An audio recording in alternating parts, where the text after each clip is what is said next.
ஆகையால் தேவனுடைய சித்தத்தின்படி பாட அனுபவிக்கிறவர்கள் நன்மை செய்கிறவர்களாய் தங்கள் ஆத்மாக்களை உண்மையுள்ள சிருஷ்டிகர்த்தாவாகிய அவருக்கு ஒப்பு கொடுக்க கடவர்கள்.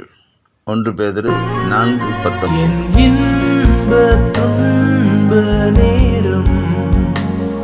நான் உம்மை